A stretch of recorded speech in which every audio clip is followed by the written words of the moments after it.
Bon, bienvenue à toi mon frérot dans cette nouvelle vidéo. Tu connais le dicton, il y a des opportunités tous les jours en crypto-monnaie. Aujourd'hui, on va aller voir les meilleurs performeurs de ces dernières 24 heures.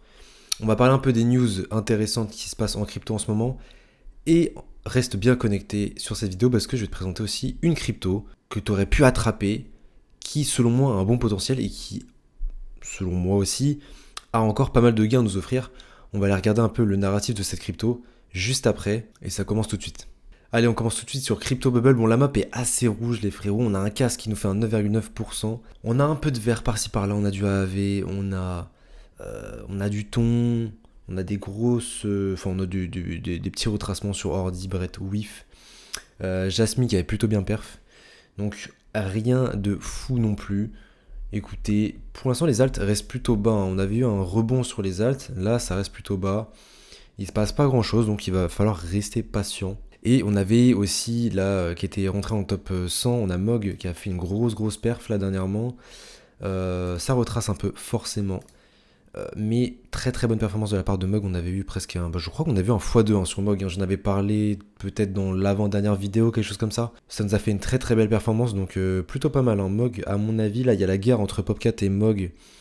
Et mieux aussi, hein, pour savoir quel cat sera le premier au milliard de market cap. Écoutez, nous le verrons bien, les amis. Je fais un petit passage sur Hordes rapidement. Pourquoi? Parce qu'ils nous ont enfin annoncé une date pour la V3. C'était très long. Les gens ont fui le projet. C'est un scam, machin truc.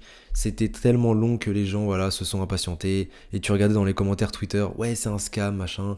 Enfin bref. Ça, c'est le truc classique quand les gens perdent foi. C'est que c'est une arnaque, forcément. Et quand ça baisse, c'est une arnaque. Ce qui est intéressant, c'est qu'on a eu des nouvelles. Ça a plutôt bien réagi. On a fait une journée à 26% hier. Donc très intéressant. En vrai, on voit que bah, du coup, il y a eu de l'achat.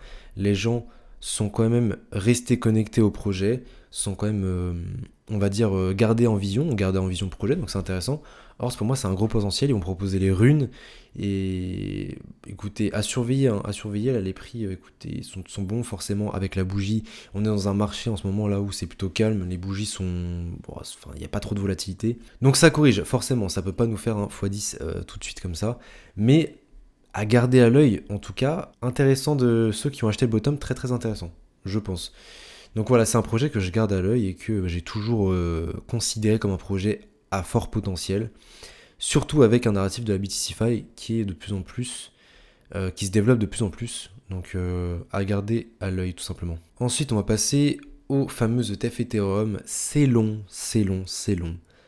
On retarde les ETF Ethereum, on a parlé du 2 juillet, là on demande des nouvelles soumissions au 8 juillet, des détails, changer des petits correctifs, etc. Écoutez, mi-juillet, on aura beaucoup plus d'infos je pense, mais je pense qu'il faut se projeter voilà, en août.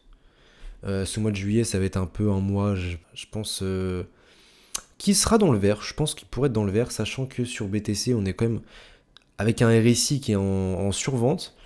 Je pense que ce mois peut être dans le vert, il peut être positif. Maintenant, voilà, juillet, août, je pense que ça peut être le début d'un rebond. On espère les frérots. Mais voilà, du coup, ETF, Ethereum, pour l'instant, repoussé un peu. Je tiens quand même à souligner la force des memecoins sur Base. Enfin, en tout cas, les principaux memecoins. On a Benji qui.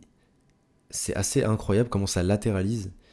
Et la force, en fait. La force de Benji, qui est à moins 36% de son ATH. Mais c'est fort quand même les frérots, c'est fort cette latéralisation, très bon prix je pense, on a vu ce prix là qui était incroyable, on a celui-là, on fait un bas de plus en plus haut, ici on latéralise, franchement c'est fort, je suis assez choqué franchement. Champ on avait pas mal retracé, on a cette espèce de ligne de tendance qui tient pour l'instant, et je pense que la prochaine leg les frérots elle va être insane, Écoutez on tient là en espèce de trendline qui est légèrement haussière, ça tient tranquillement, mais on espère un bon rebond. C'est solide, pour l'instant ça tient les frérots. Allez, maintenant c'est l'heure de la fameuse crypto que je voulais te présenter, j'en ai parlé dans le groupe privé il y a pas mal de temps déjà, ça fait un bon mois et demi, ouais plus, je pense que ça doit faire un bon mois et demi que j'en ai parlé sur le groupe privé en fait, parce que tu sais que je suis pas mal sur la blockchain Telegram forcément, j'en ai parlé dans le groupe privé au départ, Utiab, Swap. Alors là, du coup, c'est un espèce de rebranding. Hein. Le ticker, c'est UTIAB sur Telegram, donc sur Ton. Et du coup, ils ont fait un rebranding. C'est devenu un DEX. De base, c'était un espèce de, on va dire, même coin à utilité, parce que on remarque que on essaye de développer cette blockchain Ton en apportant de l'utilité au projet, au token. Et donc, même les mêmes coins ont des utilités. On l'a vu avec Reka, qui ont sorti leur bot de trading, etc. Il y a pas mal d'utilités. Et là, UTIAB, du coup, a fait carrément un rebranding. Et là, on se positionne comme étant un DEX sur Ton, sur la blockchain Ton. Et ce qui est très intéressant, c'est que quand vous regardez les autres DEX, on a Stonefy et on a Daydust. C'est les deux plus gros DEX sur Ton. Ces deux DEX-là sont à plus de 100 millions. Je crois même que Stonefy il y a 1 milliard en FDV. Et Daydust, le token, c'est Scale. Et on est à... je sais plus les gars, mais en tout cas on est presque à 100 millions en FDV aussi, hein, ou en milliards, on est dans le milliard en FDV en tout cas. Quelque chose comme ça, il faut que je vérifie. Mais il y a une sacrée différence entre les deux premiers DEX, donc Stonefy, Daydust, et UTIAB, qui n'est qu'à seulement 3 millions de market cap. Et donc quand j'ai vu ça, bon déjà de base, j'avais déjà, avant même qu'il y ait ce rebranding, j'étais déjà sur UTIAB, je l'avais déjà en vue. Je l'avais en vue à ce moment-là. Donc dites-vous les gars, on était là, hein. On était dans cette zone-là quand j'avais déjà UTIAB en vue. On a eu le fameux retracement parce que la charte était vraiment chelou quand même. Mais on était en mai, les gars. On était en mai. Donc quand je vous dis que ça fait 2 mois, 1 mois et demi, 2 mois, c'est long. Mais écoutez, on a eu ce fameux rebranding et là, les gars, ça fuse. Ça fuse. On est. Écoutez, si on part de là par exemple, c'est x3, les gars. C'est x3, donc j'en ai parlé sur le groupe privé. Il y a pas mal de cryptos sur Ton là qui explosent en ce moment. Il y a des cryptos qui explosent pratiquement tous les jours. Bien évidemment, le but, on n'est pas dans Pokémon comme je le dis très souvent. Le but, tu peux pas tous les attraper. Maintenant, il suffit de te positionner sur 3-4 projets à fort potentiel. Et voilà, ça donne des x3 assez facilement, les gars. Nous, on est positionné sur UTIA x3. Et le but, voilà, c'est à 5 projets sur Ton. Les gars, vous vous rendez pas compte à quel point on est early. C'est une folie. C'est une folie. Et voilà les gars, UTIAB là qui nous sort une très belle perf, ça continue d'investir.